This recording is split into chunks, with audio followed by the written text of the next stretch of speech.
اعوذ باللہ من الشیطان الرجیم، بسم اللہ الرحمن الرحیم۔ درس نمبر 36 اور غالباً یہ آج کا آخری درس ہوگا، مطلب اس ترم کا آخری درس ہوگا۔ دیکھتے ہیں، اگر درس مکمل نہ ہو سکا تو شاید ایک درس اس کے بعد اور ہو، ورنہ میں سمجھتا ہوں کہ شاید یہ آج آخری درس ہوگا۔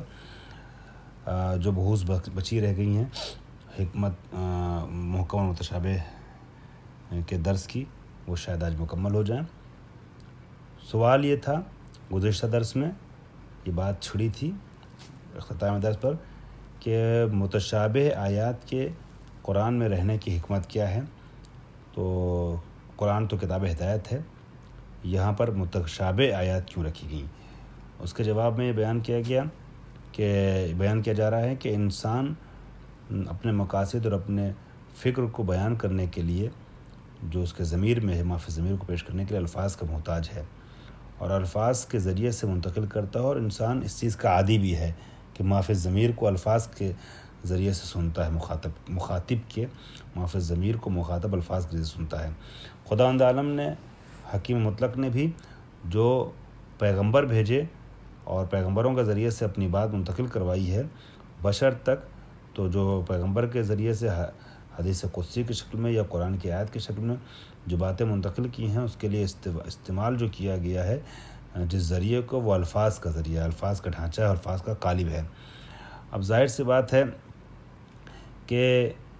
یہاں جب الفاظ کا استعمال کیا گیا ہے لوگوں تک بات پہنچانے کے لیے، تو الفاظ جو ہیں وہ نامحدود ہیں، الفاظ محدود ہیں، اور مفاہیم عظیمہ کو اپنے اندر سمیٹنے کے لیے ناکافی ہیں۔ قرآن کریم میں بھی بہت سے معانی اور لامحدود اور معارف ربانی ایسے ہیں کہ جو انسان کی عام بول چال کی زبان سے جو ہے وہ ماورا ہیں، اور کمال کی طرف لے جانے کے لیے جو مفاہیم قرآن میں پیش کیے گئے ہیں ان کی ادائیگی الفاظ کے ذریعے سے کیا جانا آسان نہیں ہے۔ وہ تمام معارف ربانی، معارف قرآنی، یہ معارف الہی الفاظ کی شکل، الفاظ میں ڈھل نہیں سکتے تھے، ٹھیک ہے۔ تو اس وجہ سے کئی بار ایسا ہوا کہ بہت سے معانی، جیسے کہ مختلف زبان میں ہوتا ہے کہ ایک لفظ کو ایسا بھی ہوتا ہے کہ بہت سے معانی اس کے اندر ایسے ہوتے ہیں کہ جس میں اشتباہ کا امکان پایا جاتا ہے۔ مثلا لفظ شعر بولا جا رہا ہے تو یہی شعر جو ہے وہ فارسی میں شیر بولتے ہیں، یہی شیر جو ہے فارسی میں حیوان درندہ کو بھی کہتے ہیں، یہی شیر دودھ کو بھی کہتے ہیں، اور یہی شیر جو ہے اس کو بھی کہتے ہیں، کیا بولتے ہیں، ٹوٹی جو ہوتی ہے نا، ٹاپ کو بھی بولتے ہیں، ٹوٹی کو بھی بولتے ہیں، جس سے پانی گرتا ہے، حمام میں لگتی ہے۔ تو یا عین دیکھ لیا عربی میں، عین چشمے کو بھی کہتے ہیں، عین گھٹنے کو بھی کہتے ہیں، آنکھوں کو بھی کہتے ہیں، عین جاسوس کو بھی کہتے ہیں، بہت سے معنی۔ تو یہ مسائل پیش آتے ہیں کہ کبھی ایسا ہوتا ہے کہ ایک لفظ جو اس کے کئی معنی ہوتے ہیں، اور کبھی ایسا ہوتا ہے کہ لفظ جو ہے وہ حقیقی معنی کو پہنچانے سے عاجز ہوتا ہے۔ تو ایسی صورت میں جو ہے وہ استعارے، تشبیہ اور کنایہ اور مجاز وغیرہ سے استفادہ کیا جاتا ہے۔ دوسری طرف ہم یہ دیکھتے ہیں کہ معانی کا نزدیک ہونا ایک دوسرے کے تشابہ کے ایجاد کا سبب بنتا ہے۔ خلاصہ کلام یہ ہوا کہ قرآن کے عالی مفاہیم جو ہیں جو انسان تک پہنچائے جا رہے ہیں، اس کے لیے راستہ پہنچانے کا الفاظ ہے، اور دوسری جانب الفاظ جو ہے وہ مادی مفاہیم کو پہنچانے کے لیے کئی بار رسا تو ہو جاتے ہیں، مگر معنوی مفاہیم کو اپنے اندر سمیٹنے کے لیے ناکافی ہیں۔ لہٰذا قرآن مجید میں تشابہ کا وہ امکان پایا جاتا ہے، تشابہ کا وجود عین ممکن تھا اور تشابہ وجود میں آیا۔ مثال کے طور پہ اگر آپ دیکھیں گے کہ قرآن مجید میں خداوند عالم کی جو ہے خداوند عالم کو کمال مطلق کو خدا کے پیش کرنا ہے اور نامحدود ذات کو پیش کرنا ہے۔ اب خداوند عالم کے بارے میں کچھ بیان کرنا ہے تو کیسے بیان کیا جائے؟ انسان کیسے سمجھے گا؟ آپ کہتے ہیں بہت بہادر انسان کو سمجھانے کے لیے کہ فلاں انسان جو ہے بہت زیادہ بہادر ہے، اس کی بہادری کو سمجھانے کے لیے آپ شیر کہہ دیتے ہیں، ارے وہ تو غضنفر ہے، وہ شیر ہے۔ تو شیر کو انسان نے دیکھا، شیر کی بہادری کو جانتا ہے تو آپ نے بہادری کی تجویز دے دی، لیکن اب اللہ کے بارے میں بشر کو سمجھانا ہے تو کیسے سمجھایا جائے، کس طریقے سے پروردگار کو سمجھے گا بشر؟ تو ایک استفادہ کیا گیا، ایک لفظ ہے لفظ نور، اللہ نور السماوات والارض۔ اب یہ کلمہ فقط اور فقط پروردگار عالم کے متعالی حقیقت کو پہنچا سکتا ہے کہ پروردگار عالم جو ہے وہ بہت عظیم ذات ہے، لیکن اس کی عظمت کو سمجھانے کے لیے لفظ نور سے تعبیر کیا گیا ہے جو محسوس ہے، اس سے تشبیہ دی گئی ہے۔ حالانکہ حقیقت پروردگار عالم کو پہنچانے کے لیے کوئی بھی ایسی چیز کافی نہیں ہے کہ جو محسوس ہو، ملموس ہو، لیکن کافی حد تک ذہنوں کو قریب کیا گیا ہے اس طرح کے الفاظ کو استعمال کرتے ہوئے۔ تو اللہ کو لائٹ تو نہیں کہا جائے گا نا کہ اللہ بلب ہے، اللہ لائٹ ہے، اللہ مرکری ہے۔ ایک قرینہ مخاطب کے ذہن کو مفہوم ربانی کو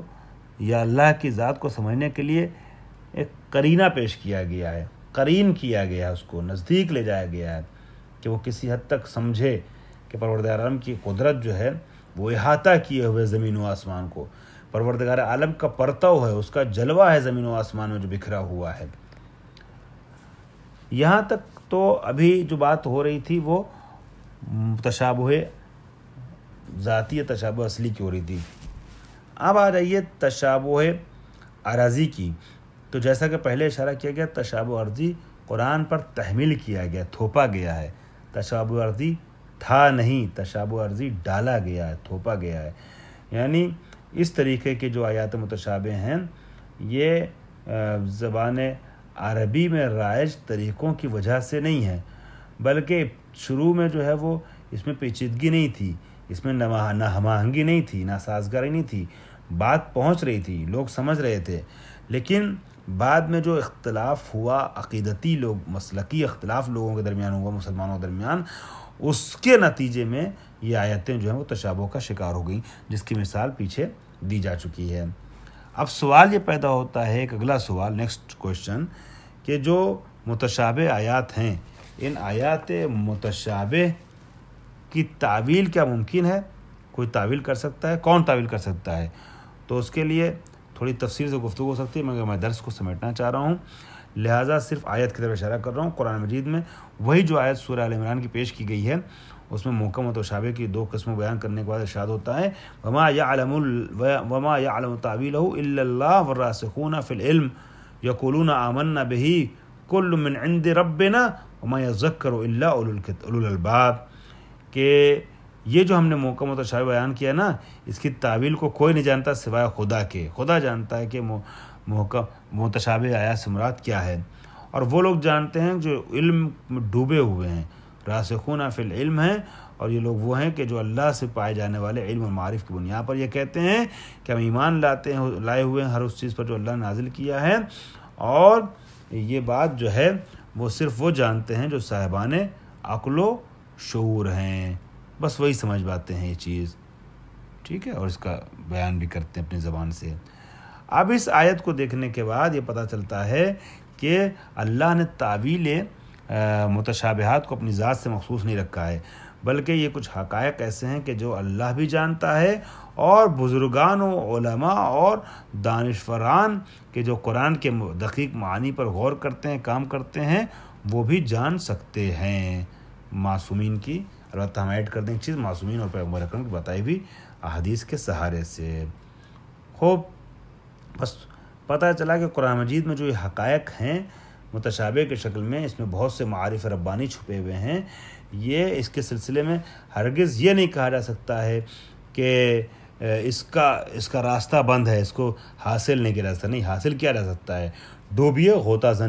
غوطہ لگائیے، غوطہ زنی کیجیے معارف کی دنیا میں قرآن کے، تو جو متشابہات ہیں وہ آپ کے لیے واضح ہو سکتے ہیں۔ کیوں؟ اگر فرض کیا جائے کہ متشابہات جو کسی پر واضح نہیں ہوں گے، اشکار نہیں ہوں گے، تو سوال یہ پیدا ہوگا جب قرآن کتاب ہدایت ہے تو اس میں وہ چیزیں کیوں رکھی گئیں جو ان لوگوں کے لیے فائدہ مند نہ ہو، قابل فہم نہ ہو، کہ جن کے لیے بھیجی گئی کتاب۔ لہٰذا ایسا نہیں ہے، بلکہ قرآن مجید کو سمجھا جا سکتا ہے۔ اس کے بعد اب آئیے نمونئی از آیات متشابہ، 2 نمونے پیش کر رہے ہیں یہ، میں تفصیل چھوڑ کر کے صرف خلاصہ پیش کر دیتا ہوں۔ ایک آیات ہے جب نفی جبر و نفی تحیز کے سلسلے سے۔ قرآن مجید میں کچھ آیتیں ہیں کہ جو لفظی طور پہ سطحی طور پہ سمجھاتی ہیں کہ جیسے اللہ کوئی جسم رکھتا ہو کہیں جگہ ہے، جس کو ابو الحسن اشعری نے اور فرقہ اشاعرہ نے جو ہے وہ جسم کی طرف لے جا کر کے تعویل کیا ہے۔ مثلا الرحمن علی العرش استوی، اللہ استیلا کیے ہوئے عرش پر، یا یخافون ربہم من فوقہم، اوپر سے اللہ کے ڈر سے، اللہ سے ڈرتے ہیں۔ یہ ان لوگوں نے جو ہے وہ کہا ہے کہ یہ مراد مادیات ہے، یعنی اللہ بیٹھا ہے، اللہ جو ہے اوپر ہے، یہ ساری چیزیں۔ لیکن اس کی امامیہ نے اور معتزلہ نے نفی کی ہے۔ 2 بڑے فرقے جو ہیں اشاعرہ کے علاوہ، ایک شیعہ امامیہ اور ایک معتزلہ سنی اور دوسرا بڑا فرقہ، یہ کہتے ہیں لیسا کمثلہ شیء، قرآن کہتا ہے کہ اللہ کے مثل کوئی نہیں ہے، تو اللہ کے لیے یہ اوپر اور نیچے کچھ نہیں ہے، کیونکہ قرآن میں دوسری جگہ محکم آیت میں ہے فَأَيْنَمَا تُوَلُّوا فَثَمَّ وَجْهُ اللَّهِ، تم جدھر بھی رخ کرو گے ادھر اللہ کو پاؤ گے۔ تو یہ کہ اللہ اوپر ہے اور اللہ نیچے، یہ سب نہیں ہے، یہ صرف سمجھانے کے لیے آیا، علو کو بتانے کے لیے آیا ہے۔ اس کی نفی کی گئی، نفی تحیز کی، کہ اللہ جگہ میں بیٹھتا ہے اور جسم رکھتا ہے، اور جب جسم رکھتا ہے تو اوپر اور نیچے اور دائیں بائیں جہاد کے میں مقید ہو جائے گا، ان تمام چیزوں کی نفی کی گئی ہے۔ اسی طریقے سے کچھ آیات ہیں جو جبر کو سمجھاتی ہیں، جیسے پچھلی صفحے پہ ذکر ہوا 1-2 صفحہ پہلے کہ وما رمیت اذ رمیت ولکن اللہ رمی، کہ تم نے نہیں پھینکا کنکڑی، ہم نے پھینکی ہے۔ تو بعض لوگوں نے اس سے جبر کے نظریے کو لیا ہے کہ جو کچھ کرتا اللہ کرتا ہے۔ یہ جبریہ جو فرقہ ہے، مجبرہ جبریہ، ٹھیک ہے، ابو حنیفہ وغیرہ کے ماننے والے، یہ لوگ کیا کہتے ہیں کہ جو کچھ کرتا اللہ کرتا، ہم نہیں کرتے، بندہ مجبور ہے۔ نظریہ جبر، اس کی یہ نظریہ جو اس سے لیا گیا، جبکہ یہ آیت متشابہ بنا دی گئی ہے ان لوگوں کی وجہ طرف سے، ورنہ یہاں پر جبر نہیں پیش کرنا مقصود ہے، بلکہ مقصود یہ ہے کہ تمہاری قدرت جو ہے وہ ناتوان ہے، تم جو کچھ اپنے اختیار سے بھی کرتے ہو، افعال اختیاری جو تمہارے ہیں نا، اس میں بھی دخل اللہ کے اختیار کا اس طریقے سے ہے کہ جو میں نے مثال دی تھی، تم کنکڑی پھینکتے ہو مگر تمہاری کنکڑی کو لے کے جاتی ہے ہوا، تو یہ ہوا جو چل رہی ہے، جو کنکڑی اس کونے سے اس کونے میں گئی لے کر پھینکے ہوئے پتھر کو، یہ ہوا نہ ہوتی وہیں پہ رک جاتی کنکڑی، تو اس میں نظام ہمارا ہے۔ تو تمہارے اختیاری افعال میں بھی ہمارا اختیار کار فرما ہے، ورنہ تم کچھ نہیں کر سکتے ہو۔ تو تمہاری قدرت بالکل ناچیز ہے ہماری وسیع قدرت کے مقابلے میں، یہ بات بتانا مقصود ہے، نہ یہ کہ انسان کچھ نہیں کر سکتا اور انسان کے جبر کو پیش کرنا مقصود ہے۔ آج ہمارا یہ درس مکمل ہوا۔ چھٹے امام جعفر صادق علیہ السلام کی شہادت کے ایام چل رہے ہیں، اور ایک روایت کے اعتبار سے 15 شوال شہادت گزر چکی ہے، جس تاریخ میں ہم نے یہ درس ریکارڈ کیا ہے۔ دوسری روایت کے اعتبار سے 25 شوال ان شہادت کی تاریخ آنے والی ہے۔